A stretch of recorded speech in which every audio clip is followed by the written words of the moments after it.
Sir Jagan గారి పైన ఆ సిబిఐ కేసులు అయితే స్టార్ట్ అవ్వడం మనం చూస్తున్నాం సార్. మరి ఏ కేసులు వాళ్ళు ఓపెన్ చేస్తున్నారు? మరి ఏం జరిగే ఛాన్స్ ఉంది? అరెస్ట్ చేసే అవకాశం ఏమన్నా ఉందంటారా?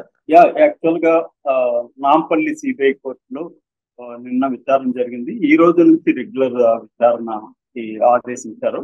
కొత్తగా సిబిఐ జడ్జిగా వచ్చిన టి రఘురామ్ గారు ఆ, కేసుని రెగ్యులర్ గా విచారిస్తాం. ఈ కేసు ఏంటంటే అక్రమాస్తుల కేసుకు సంబంధించి 2013లో 130 డిశ్చార్జ్ పిటిషన్లు వేశారు. అంటే ఈ కేసులో నుంచి మమ్మల్ని విముక్తి చేయండి అని చెప్పి విజయసాయి రెడ్డి, జగన్, నిమ్మగడ్డ ప్రసాద్, ఆ ఇట్లా చాలా మంది, సబితా ఇంద్రారెడ్డి, గీతారెడ్డి, ఇలాగా చాలా మంది 130 డిశ్చార్జ్ పిటిషన్లు వేశారు. 2013 అంటే దాదాపు 11 ఏళ్లుగా ఈ డిశ్చార్జ్ పిటిషన్ మీద జరుగుతుంది.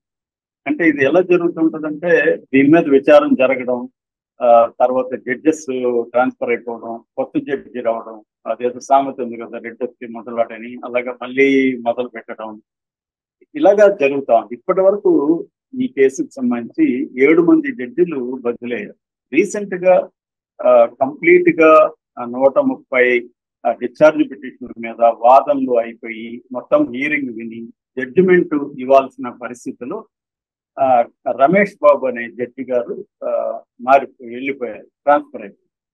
సో ఇప్పుడు మళ్ళీ కొత్త జడ్జి రఘురామ్ గారు, కొత్త జడ్జి వచ్చినాక మళ్ళీ ఇప్పుడు మొదటి నుంచి వినాలి ఇవంతా, ఎందుకంటే ఆయనకి అర్థం కావాలి కదా ఇదంతా.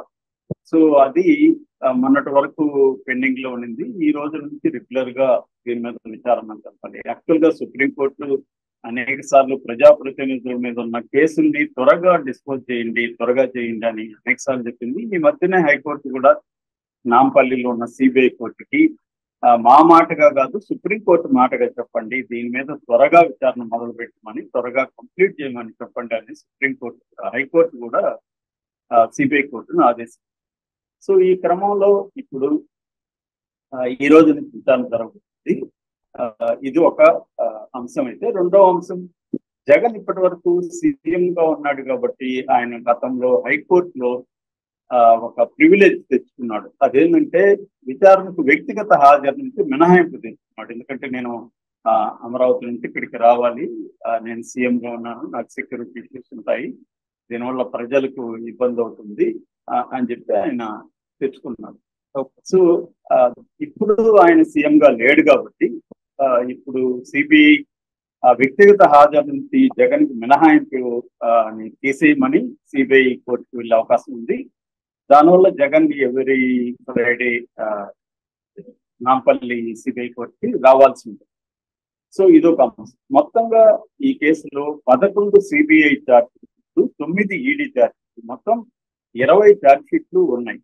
వీటిల్లో ఇప్పుడు వేగంగా అందుకుంటే జగన్ కి ఒకవేళ ఎందులోనైనా ఈ ఈడీ కేసు కానీ సిబిఐ కేసులో కానీ కన్విక్షన్ పడితే పరిస్థితి ఏంటి అనేది ఒక చర్చ నడుస్తుంది.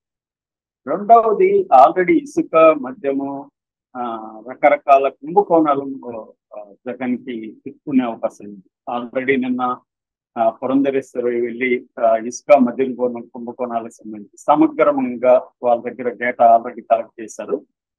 దాన్నంతా కూడా, ఆ ఫైల్ అంతా కూడా చంద్రబాబు గారి నుంచి దీని మీద చర్య తీసుకోమని బీజేపీ ఆంధ్రప్రదేశ్ స్టేట్ కమిటీ తరఫున విజ్ఞప్తి కూడా చేశారు.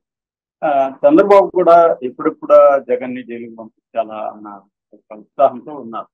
కాబట్టి ఒకటేమో రాష్ట్రానికి సంబంధించిన కుంభకోణాలు బయటకు తీసి అందులో జగన్ ని జైలుకి పంపించే అవకాశం ఉంది, అది కూడా త్వరగా పంపిస్తారు.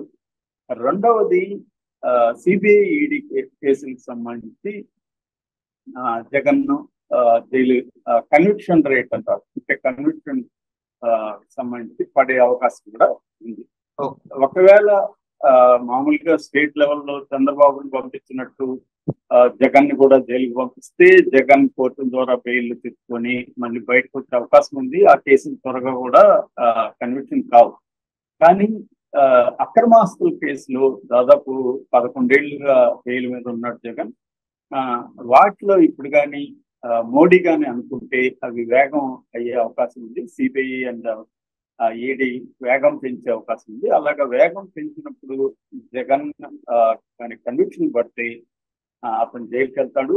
ఆ, ఈ అయితే జైలుకి వెళ్తే అతను మళ్ళీ హైకోర్టు తర్వాత సుప్రీంకోర్టు ఇలాగ జరుగుతుంది. ఇది ఒక 2-3 ఏళ్ళు జరగదు. ఏదేమైనా ఆ, చంద్రబాబుకి ఉండే ప్లాన్ ఏంటంటే ఈ 5 ఏళ్ల లోపల జగన్ కి కన్విక్షన్ పడేట్టుగా కనిపిస్తుంది. అతను జైలుకి వెళ్తే అతను ఎన్నికల్లో పార్టిసిపేట్ చేయడానికి అనర్హుడు అవుతాడు. అనర్హుడు అయితే అప్పుడు ఇంకా వైసీపీని ఎవరు నడపలేదు. ఒకవేళ భారతి ముందుకు వస్తుంది అనుకుంటే భారతిని కూడా అనేక కేసులు ఎలాగో ఉన్నాయి, దీంట్లో కూడా పార్టీ అయితే ఉంది.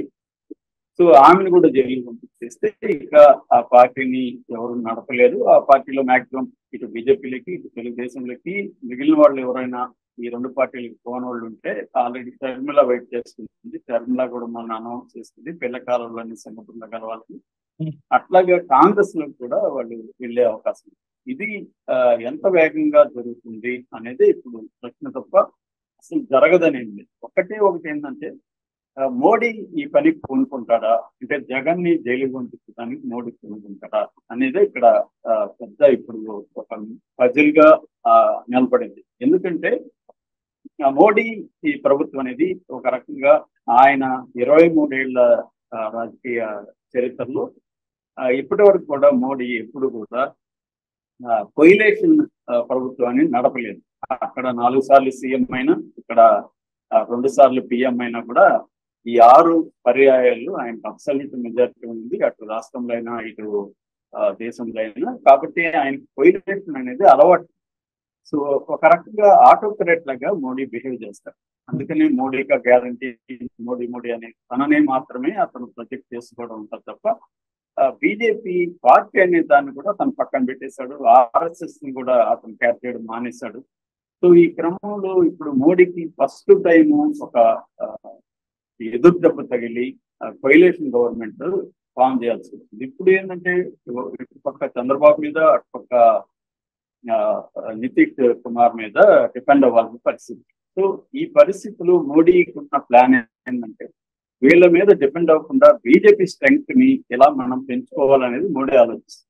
ఈ క్రమంలో బీజేపీ స్ట్రెంగ్త్ ని పెంచుకోవాలంటే ఎన్డీఏ కూటమి నుంచి కొంతమందిని తన స్వపక్షాల నుంచి, అంటే తెలుగుదేశం నుంచి కావచ్చు, ఇటు జేడీయూ నుంచి కావచ్చు, వాళ్ళలో కొంతమందిని బీజేపీలోకి చేర్చుకోవడం అనేది మనకు ప్రధానంగా కనిపిస్తుంది. సో ఇది జరిగితే ఇది జరగాలంటే జగన్ కున్న 4 కూడా బీజేపీకి అవసరం. 4 లోక్సభ సభ్యులు కూడా బీజేపీకి అవసరం.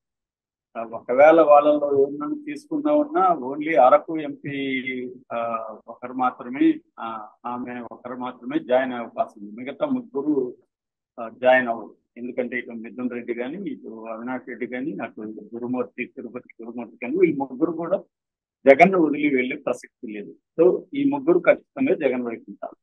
ఇక రెండవ అంశం 11 మంది రాజ్యసభ సభ్యులు జగన్ ఉన్నారు, వాళ్ళు అవసరం ఉంది. అందుకని విజయసాయి రెడ్డి తెలుగుదేశానికి 16 మంది ఎంపీలు ఉంటే మాకు 15 మంది ఉన్నారని ఒక లెక్క చెప్పారు.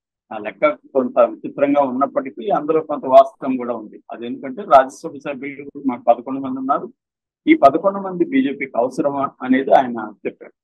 అంటే ఈ 11 మంది, ఈ 4, ఈ 15 మంది కానీ బీజేపీకి అవసరం అని బీజేపీ భావిస్తే జగన్ ఈ కేసుల్లో కన్విక్షన్ వరకు తీసుకెళ్లకపోవచ్చు బీజేపీ.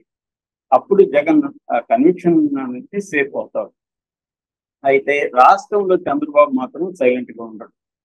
దాన్ని బీజేపీ కూడా కంట్రోల్ చేయలేదు. ఎందుకంటే అంత అబ్సల్యూట్ కంట్రోల్ చంద్రబాబు మీద మోడీకి లేదు. మోడీ చంద్రబాబు మీద డిపెండ్ అవ్వాల్సిందే. కాకపోతే మోడీని కన్విక్షన్ ఇవ్వమని చంద్రబాబు ప్రెజర్ పెట్టలేకపోతుంది. ఎందుకంటే మోడీకి చంద్రబాబు ఎంత అవసరం ఉందో జగన్ అవసరం కూడా ఉంది.